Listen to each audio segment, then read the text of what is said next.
Sahabat sebangsa dan setanah air, New Mind harus segera mendeklarasikan untuk memposisikan dirinya menjadi yang terdepan. Sama seperti apa yang dideklarasikan Xi Jinping setelah peringatan ulang tahun Partai Komunis Cina yang ke-100. Dia sampai saat ini terus mengkampanyekan Make China Great Again atau MCGA, mirip dengan maganya Trump, Make America Great Again. Saat ini ada 6 kebijakan terbarunya untuk dalam negeri Tiongkok yang ketat dijalankan. Salah satunya apa yang dilakukan pemerintah kepada Jack Ma yang membuatnya Jack Ma terdiam tak berkutik. Oligarki salah tempat Jack Ma itu. Apa yang dilakukan pemerintah Xi Jinping? Dipisahkannya sistem pembayaran dengan marketplace, Alipay dengan N dan lain sebagainya. Kebijakan lain yaitu apalagi? Perusahaan Tiongkok yang go global dan kepemilikannya masih didominasi oleh warga negara Tiongkok dan BUMN Tiongkok didukung penuh oleh kekuatan pemerintahan Partai Komunis Cina. Namun perusahaan lokal yang dimasuki investor asing dikerdilkan. Ini membuat geger dunia finansial seminggu terakhir ini. Sosialisme ketat dilakukan secara otoriter, di mana yang kaya diambil haknya, sebagian besar dibagikan ke rakyat dengan tangan besi. Diratakan kekayaannya, diambil hampir 40% tambahan untuk negara dari tahun-tahun lalu, atau kekayaannya diambil 40% lagi untuk rakyat. Intinya Tiongkok untuk Tiongkok saat ini. Xi Jinping mau ambil balik kekuatan ekonomi dalam negeri, tidak bergantung asing dan uang asing lagi, juga diambil dari tangan oligarki. Persis seperti Rusia. Putin ambil separuh kekayaan oligarki di Rusia. Kalau Tiongkok yang kaya itu PKC, kalau Rusia yang kaya itu Putin Incorporated. Efek Xi Jinping tadi, jadi bagaimana? Faktanya saat ini saham-saham perusahaan seluruh dunia yang investasinya di dalam negeri Tiongkok merah semua warnanya dalam seminggu ini. Dunia keuangan seluruh dunia panik. Aksi Xi Jinping ini cukup mengagetkan dunia, karena kalau Tiongkok mau, ternyata Wall Street jangan-jangan bisa kolaps. Hal ini udah ada di benak banyak pengamat. Mereka pengagum Amerika saja yang taat buta tidak melihat bahwa Tiongkok sekarang sudah banyak keunggulannya terhadap Amerika, termasuk sektor keuangan. Karena apa? Karena negaranya otoritarian yang dapat pemimpin yang bagus. Kita sebentar belok diskusinya tentang otoritarian dan demokrasi. Kalau kita dagang ada yang namanya upside dan downside. Dalam bernegara juga ada yang namanya upside dan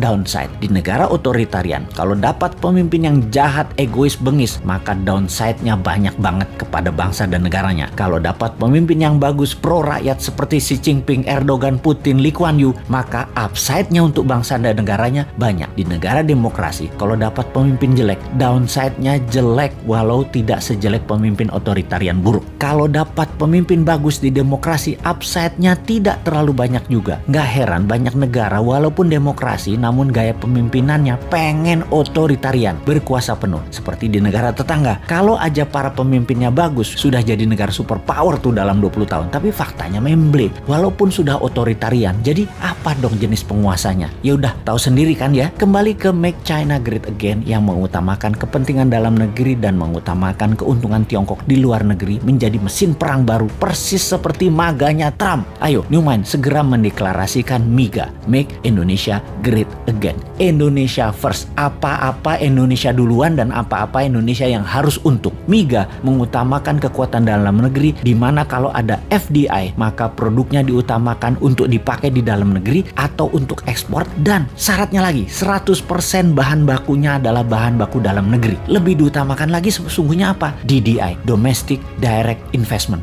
investasi putra bangsa. New Mind gitu loh.